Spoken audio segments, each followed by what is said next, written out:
It looks like Luka Doncic might be getting comfortable in purple and gold after his performance on Saturday against the Denver Nuggets. Doncic tallied 32 points and 10 rebounds while having 7 assists and 4 steals, leading the Lakers to victory by a score of 123-100. This win broke the Nuggets' 9-game winning streak and showed Lakers fans exactly who they thought they were getting after the trade that shocked the world. LeBron James chipped in 25 points, 10 rebounds, 5 assists, and 3 blocks. When asked about their chemistry, Doncic said that it's still budding, but it's getting better every day. The Lakers travel back home to take on the Mavericks tomorrow night. So, Jenna, a 45-37 loss, the number 1 team in the country. What are some of your thoughts and your takeaways from the game? Yeah, so, as a fan, you never want to see your team lose. But I think on Saturday, I was excited when Penn State lost, and not because they lost the Big Ten championship, but because of how they lost. I was so impressed by Penn State's offense and what they were able to do, especially against the number 1 team in the country. I need to stress that because I feel like people are forgetting that about Oregon. But overall, I was really impressed with Nick Singleton and Kaytron Allen, the 2 running backs. Kaytron Allen had 124 yards. That's his best of the season. And then Nick Singleton had 116 yards and a touchdown. So very happy with their play.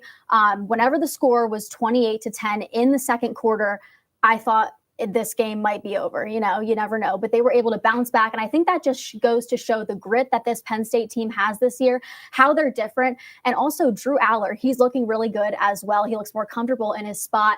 When it comes to Oregon, I think the issue came down to wide receivers. You look at them, they're able to run all over Penn State's defense. They could do that to any defense, honestly. I think Penn State's defense is still really good. And I do have a good feeling going into the college football playoff. What better rivalry is there than the U.S. versus Canada in hockey? The game was extremely heated. Within the first 9 seconds, there were already 3 fights. Although Canada struck first, Team USA was able to come out with the win on Saturday night in the 4 nations face-off game by a score of 3-1. Jake Gensel had himself a game, scoring 2 of Team USA's goals, and Dylan Larkin sealed the deal with a goal of his own in the second period. However, it was Team USA's defense that really stepped up against an impressive Team Canada.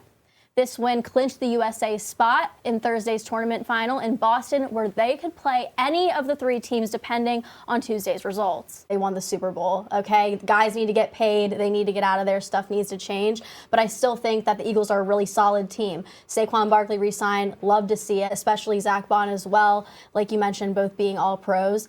But the thing about the Eagles is C.J. Gardner-Johnson. Losing him is tough because he was so dominant on defense. He brought that energy too. You talk about Philadelphia, the city, the grit, the fans. That is what C.J. Gardner-Johnson was. It's a beautiful day here in State College for some baseball. The Chambersburg Trojans and the State High Little Lions are currently tied at the top of the 7th inning. State High and Chambersburg are both coming off wins. However, the first time that these 2 teams met earlier this season, State High was able to get a 7-1 win over Chambersburg.